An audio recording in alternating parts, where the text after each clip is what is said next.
La maison est bondée de monde. Notre hôte, un lycéen de ma classe, a profité de l'absence de ses parents pour inviter toute la promotion. Il est minuit passé et la musique me donne la migraine. C'est comme un bourdonnement dans mes oreilles qui n'en finit pas. Tout le monde parle, fume et boit sans s'arrêter. Je commence à avoir la tête qui tourne. Je ne sais même pas pourquoi je suis venue ici. Je me fraye un passage au milieu de la cohue, traverse le séjour méconnaissable et finis par atteindre l'entrée. Une bouffée d'air frais me submerge. Soulagée par la fraîcheur de la nuit et par le ciel sans nuages, je reste un moment sur le perron. Quelques ados de mon âge occupent le jardin, mais personne ne fait attention à moi. Le calme me revient peu à peu, quand la porte derrière moi s'ouvre d'un seul coup. Un frisson violent me parcourt, mais ce n'est qu'un autre lycéen qui me bouscule pour rejoindre son groupe d'amis. Pourquoi m'a-t-il fait aussi peur ? Peut-être que je ne me sens pas si bien que ça au final. Je m'avance avec prudence dans le jardin. Je passe devant les quelques groupes qui ne tentent pas de me retenir. Plus je m'éloigne de la maison, plus il fait sombre. Les sources de lumière sont les phares des voitures qui passent dans la grande rue. Je marche jusque là-bas, seule. Quand je passe près d'un arbre, j'entends des battements d'ailes précipités s'envoler dans le ciel. Je suis contente d'avoir quitté cette ambiance trop festive à mon goût. Mais d'un autre côté, je ne me sens pas aussi apaisée que je ne le voudrais. Pourtant, je décide d'ouvrir le portail et de quitter la demeure. Très vite, le froid s'installe. Les phares des voitures m'aveuglent par moments et je ne sais pas où aller. Alors je longe le trottoir en jetant des coups d'œil sur la maison, à ma droite. Soudain, je sens quelques gouttes d'eau tomber sur mes épaules.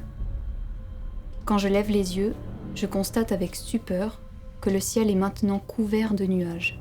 Ce changement radical est perturbant. Et avant que je n'ai vu le coup venir, une pluie torrentielle s'abat dans la ville. Au lieu de retourner dans la maison, j'accélère le pas jusqu'à tomber sur un arrêt de bus désert. Je ne réfléchis pas plus longtemps et je cours m'y abriter. Je ne suis restée qu'une poignée de secondes sous la pluie, et pourtant je suis frigorifiée. Les voitures se font bien plus rares que tout à l'heure. Il n'a fallu que quelques minutes pour que la rue devienne elle aussi déserte. Partout autour de moi, les réverbères sont éteints, à l'exception de celui qui se tient tout près de l'arrêt de bus où je me trouve. Je sens que je vais devoir attendre un long moment avant que la pluie ne s'arrête. Il y a un banc, mais je préfère rester debout. Tout mon environnement est couvert par le bruit de la pluie. Les secondes puis les minutes défilent, et c'est seulement maintenant que je ressens une véritable quiétude. Malgré la pluie, je m'entends respirer et cela me réconforte. Tout à coup, un énorme bruit retentit. C'était le bruit d'une barre métallique qui tombe avec fracas sur le pavé. Il me faut un peu de temps pour me remettre de cette frayeur.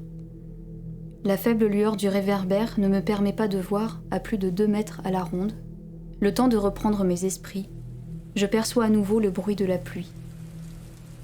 Et puis, elle s'arrête, subitement, au moment où retentit un deuxième coup, exactement le même.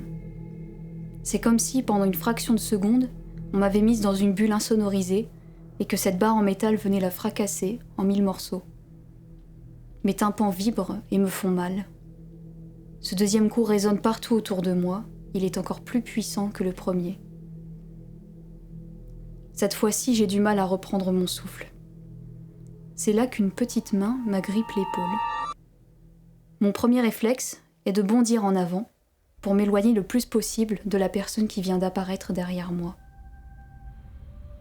Je me retourne alors pour lui faire face. Je m'attendais à une immense silhouette, peut-être même à un lycéen qui serait venu me chercher, mais non, il s'agit juste d'une enfant. La petite fille serre une peluche sous son bras. Ses cheveux raides tombent au milieu de sa figure. De son visage, je ne perçois que ses grands yeux bleus qui me fixent avec insistance. Elle m'a fait tellement peur que je m'y reprends à 2 fois avant de lui demander ce qu'elle fait là. Pour une raison qui m'échappe, ma question semble l'amuser. Un grand sourire étire ses joues, elle n'a pas une seule fois cligné des yeux. Prise d'une panique soudaine, je recule d'un pas. La pluie est revenue, je ne m'en étais pas rendu compte. La petite fille avance d'un pas, comme si elle me poussait hors du trottoir, et à l'instant où je pose le pied sur la route, quelqu'un crie mon nom dans la rue. Surprise, je tourne la tête vers la voix. Un garçon de mon âge court dans ma direction, en levant les bras. Même d'ici, je peux lire l'horreur qui se dessine sur son visage. Tout près de moi, j'entends la petite fille ricaner. Elle serre encore plus fort sa peluche contre son cœur. Et je ne sais pas pourquoi, mais ce geste m'inquiète. Le garçon m'appelle encore. Il s'est arrêté à quelques mètres de moi. J'allais lui demander pourquoi il criait comme ça, mais l'enfant ne m'en a pas laissé le temps. Elle rugit comme une panthère et bondit sur moi. Par un réflexe que je n'explique pas, je fais un bond de côté pour l'esquiver. Elle atterrit sur le bord de la route, et aussitôt la pluie s'abat sur elle. Maintenant qu'elle est éclairée par le réverbère près de l'arrêt de bus, je remarque qu'elle porte une longue robe déchirée, usée, tachée. L'espace d'un instant, elle me fait de la peine. Mais c'était sans compter sur son petit visage espiègle. Sa façon de hurler quand elle s'est jetée sur moi n'était pas humaine. La fillette se prépare à bondir de nouveau quand une main saisit vivement mon bras et m'entraîne. C'est le garçon qui m'a appelé tout à l'heure. Le temps que je réalise ce qu'il se passe, je suis en train de courir derrière lui, tous les deux poursuivis par une enfant qui s'est changée en bête sauvage. On a à peine atteint l'intersection que je suis déjà essoufflée. Sous le choc de cette course effrénée, je m'arrête pour reprendre mon souffle. Mais la petite fille ne me laisse pas ce plaisir. Elle est déjà pratiquement à notre hauteur. Je l'entends rugir, de plus en plus fort. Le garçon s'est déjà remis à courir, alors je m'y remets aussi. Combien de temps ça va durer ? Je crois bien que la fillette court plus vite que nous. Plus nous courons, plus la distance entre nous se resserre. Je me sens piégée dans un couloir sans fin, où la porte de sortie s'éloigne à mesure que nous nous approchons. J'ai fait de mon mieux, je suis allée le plus loin possible.